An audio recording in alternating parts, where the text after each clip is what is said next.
Usman Ali Salman kini banjir serangan warganet usai tertawa keras ke pedagang es teh. Sosok Usman Ali Salman, pria yang mulutnya mangap paling lebar ketawai pedagang es bakul bernama Sunaji saat diolok-olok Gus Miftah jadi sasaran amukan warganet. Sejumlah netizen mencibir dan memaki Usman Ali Salman. Sebagai tokoh agama, Usman Ali Salman dinilai tidak pantas menertawai orang yang sedang diolok-olok. Menurut warganet, perbuatan Usman Ali Salman tidak mencerminkan dirinya sebagai tokoh agama. Sudah sepatutnya Usman Ali Salman ikut meminta maaf pada pedagang es teh yang dipermalukan dan diolok-olok Gus Miftah di hadapan para jemaah tersebut. Diketahui, Usman Ali Salman ini adalah pimpinan pondok pesantren Ponpes Api Al-Huda Nepak, Magelang. Karena alasan itu pula, warganet menyerang akun Instagram resmi pesantren tersebut. Berbagai cibiran, hujatan, hingga makian mendarat ke Usman Ali Usman, pria yang ketawanya paling lebar saat pedagang es teh dipermalukan di depan publik. Usman Ali Salman lahir pada tanggal 5 Juli tahun 1974 di Dusun Gedongan, Gondosari, Kecamatan Pakis, Kabupaten Magelang. Usman mengenyam pendidikan formal dini hingga MTS. Lalu, dia lanjut belajar di Pondok Pesantren Api Tegalrejo Magelang selama 13 tahun. Dikutip dari Tribun Banten, Usman Ali Salman ingin mendirikan pondok pesantren di desa itu. Namun, dia baru memiliki 4 santri dalam waktu setahun. Sebelum mendirikan pondok pesantren, Usman mendirikan TPA Al-Huda agar anak-anak usia dini remaja mengaji di TPA. Beberapa tahun kemudian dibangunlah pondok di Tanah Pekarangan di Dusun Nepak. Pondok ini diklaim sangat berpengaruh di wilayah Magelang. Sampai saat ini, Usman Ali Salman tercatat sebagai pemimpin pondok pesantren Api Al-Huda Nepak tersebut.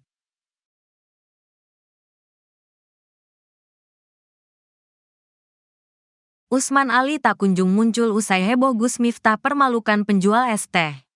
Usman Ali, pria yang diketahui tertawa keras saat utusan khusus Presiden Miftah Maulana menghina seorang penjual es, hingga kini tak kunjung muncul ke publik. Padahal, Usman Ali ikut disorot karena aksinya yang seakan ikut merendahkan penjual es yang dihina Miftah Maulana. Saat kejadian, Usman Ali berada di atas panggung dan berada persis di sisi kanan Miftah Maulana. Tak sedikit yang menyesalkan sikapnya ikut menertawakan penjual es teh dalam acara Magelang bersolawat yang dihadiri banyak jemaah. Sebab, Usman Ali merupakan pimpinan salah satu pondok pesantren di Kabupaten Magelang. Tepatnya adalah pengasuh pondok pesantren Api Al-Huda di Dusun Nepak, Dea Bulurejo, Kecamatan Mertoyudan, Kabupaten Magelang yang dikenal juga sebagai Islamic Boarding School. Bahkan saat Miftah Maulana terpaksa minta maaf kepada penjual es teh setelah ditelepon Sekretaris Kabinet Mayor Teddy, Usman Ali juga tak tampak ikut. Pendakwa berusia 43 tahun itu mengaku hanya bercanda dan tak berniat menyakiti hati pedagang kaki lima. Ke Jakarta mau ikut Kang, karena saya butuh silaturahmi dengan Kang Sunaji penjual es viral. Beliau ini sering banget ikut ngaji, sehingga yang saat itu niatnya guton tapi disalah persepsikan. Tapi apapun itu abang minta maaf kepada Kang Sun. Pendapatmu piye dengan orang-orang, ujar Miftah Maulana kepada Sunaji. Saat itu, Miftah Maulana yang turun dari mobil langsung disambut pelukan oleh Sunaji. Sunaji kemudian mengajak Miftah Maulana masuk ke rumahnya yang sederhana. Namun, dalam rombongan tersebut, Usman Ali tak nampak hadir. Sosok pria berjas hitam dan berkacamata yang tertawa keras saat penceramah Miftah Maulana Habibur Rahman berbicara kasar kepada seorang pedagang es turut mendapat sorotan. Belakangan diketahui pria itu adalah KH Usman Ali Salman yang mengasuh pondok pesantren Ponpes Api Al-Huda Nepak, Kecamatan Mertoyudan, Kabupaten Magelang, Jawa Tengah. Dalam video yang viral di media sosial, Usman yang mengenakan peci hitam tampak tertawa terbahak setelah Miftah Maulana berkata yang tidak pantas kepada penjual es teh. Dikutip dari laman Ma'arif Nu Jateng, Usman adalah salah satu tokoh ulama Nu setempat di Magelang. Dia lahir tanggal 5 Juli tahun 1975 di Dusun Gedongan, Gondosari, Kecamatan Pakis, Kabupaten Magelang. Usman mengenyam pendidikan formal dini hingga MTS. Lalu, Dia lanjut belajar di Pondok Pesantren Api Tegalrejo Magelang selama 13 tahun. Dia ingin mendirikan pondok pesantren di desa itu. Kehendaknya terwujud. Namun, dia baru memiliki 4 santri dalam waktu setahun. Sebelum mendirikan pondok pesantren, Usman mendirikan TPA Al-Huda agar anak-anak usia dini remaja mengaji di TPA. Beberapa tahun kemudian dibangunlah pondok di Tanah Pekarangan di Dusun Nepak. Pondok ini diklaim sangat berpengaruh di wilayah Magelang. Akun pesantren Usman Ali Salman diserang usai tertawai pedagang es teh yang dipermalukan Gus Miftah. Nasib Usman Ali Salman, pria yang tertawa terpingkal-pingkal saat Gus Miftah menghina pedagang es teh. Usman Ali Salman ternyata merupakan pimpinan pondok pesantren Ponpes Api Al-Huda Nepak, Magelang. Akibat ketawanya yang dinilai merendahkan itulah, kini akun Instagram Ponpes Api Al-Huda Nepak diserang warganet. Berdasarkan pantauan Tribun Jateng, ratusan komentar pedas disampaikan di kolom komentar. Apalagi setelah Gus Miftah minta maaf kepada penjual es teh tersebut, Usman Ali belum menunjukkan batang hidungnya. Diketahui peristiwa yang viral di media sosial itu terjadi saat acara pengajian yang digelar oleh calon Bupati Magelang Sudaryanto Trijaya di lapangan Suparji, Mungkit, Magelang. Berdasarkan video viral, pria tersebut terlihat tertawa terbahak-bahak saat Gus Miftah menghina penjual es teh. Ia bahkan tertawa sambil menunjuk-nunjuk ke arah penjual es teh yang diketahui bernama Suharji. Identitas pria itu pun akhirnya dikuliti oleh netizen di media sosial X dan Instagram. Pria itu ternyata bernama Usman Ali Salman. Ia kelahiran tanggal 5 Juli tahun 1974. Bukan orang sembarangan. Usman Ali Salman ternyata adalah pengasuh sekaligus pimpinan pondok pesantren Ponpes Api Al-Huda Nepak, Magelang. Tak butuh waktu lama, netizen langsung menyerbu akun Instagram pondok pesantren asuhan Usman Ali Salman. Pantauan tribunjakarta.com, kolom komentar akun Instagram Api Al-Huda Nepak dipenuhi ratusan hujatan dari netizen. Mereka menganggap tak sepantasnya pimpinan pondok pesantren tertawa saat melihat seseorang sedang direndahkan di depan banyak orang. Yang jualan es teh insya Allah lebih mulia daripada yang terbahak dan jual agama. Adabnya di mana Pak Kiai? Dengan menertawakan si bapak penjual es teh yang dipermalukan di depan umum.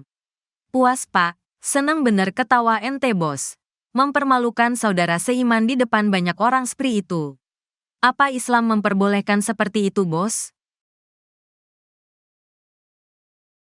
Harta kekayaan Gus Miftah disorot usai viral olok-olok pedagang es teh. Sosok pendakwah Miftah Maulana Habibur Rahman atau Gus Miftah kini tengah jadi sorotan usai aksinya mengolok-olok penjual es teh. Harta kekayaan Gus Miftah pun tak luput dikuliti oleh publik.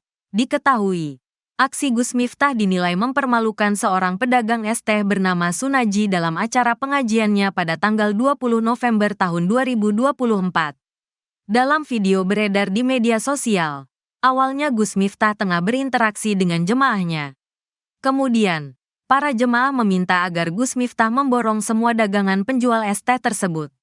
Namun, reaksi Gus Miftah justru membuat banyak pihak kecewa. Alih-alih membeli, Gus Miftah justru mengolok-olok penjual es teh itu. Lantas, seperti apa harta kekayaan Gus Miftah? Gus Miftah sebagai pendakwah terkenal diketahui memiliki kekayaan yang ditaksir lumayan fantastis. Meski belum diketahui pasti berapa total kekayaannya, informasi yang beredar di internet menyebut bahwa ceramahnya bisa mencapai miliaran rupiah. Belakangan seusai viral, seorang warganet di X membeberkan bahwa tarif ceramah Gus Miftah bisa 75 juta rupiah per 1,5 jam. Kendati demikian, belum pernah ada konfirmasi langsung dari pihak yang bersangkutan. Biasanya, harga seorang pendakwah selain dari tarif yang dipatok juga tergantung dari siapa yang menyelenggarakan acara. Selain ceramah, pemuka agama Islam kelahiran tanggal 5 Agustus tahun 1981 ini juga memiliki bisnis parfum yang bernama The Gus. Gus Miftah diketahui pernah menjadi brand ambasador untuk berbagai produk. Salah satunya perusahaan travel Kanomas Arci Wisata yang bergerak di bidang promosi umroh dan haji. Dari lini digital, Gus Miftah mempunyai channel YouTube pribadi yang bernama Gus Miftah Official yang telah memiliki total subscriber lebih dari 1 juta. Melansir dari Social Blade, YouTube Gus Miftah diperkirakan bisa memperoleh penghasilan sebesar 5 juta rupiah hingga 85 juta rupiah per bulan. Sehingga jika dihitung dalam kurun 1 tahun, penghasilannya diperkirakan bisa mencapai lebih dari 1 miliar rupiah. Setelah Presiden Prabowo mengangkatnya menjadi utusan khusus Presiden bidang kerukunan beragama dan pembinaan sarana keagamaan, Gus Miftah tentu mendapatkan gaji dari jabatan setingkat menteri-menteri. Jika diasumsi demikian, menteri memperoleh gaji pokok sebesar Rp5.040.000 per bulan. Selain itu, ada tunjangan jabatan sesuai keputusan Presiden nomor 68 tahun 2001 sebesar Rp13.608.000 yang juga diberikan per bulan, sehingga ia bisa mendapatkan Rp18,6 juta per bulan. Selain itu, ada tunjangan lain-lain seperti tunjangan anak, istri, tunjangan pensiun, kendaraan dinas, biaya pemeliharaan, sampai fasilitas kesehatan. Adapun fasilitas tersebut mencakup pengobatan, perawatan, dan rehabilitasi. Selebihnya, belum diketahui secara pasti dan rinci berapa jumlah dan bentuk apa saja kekayaan Gus Miftah.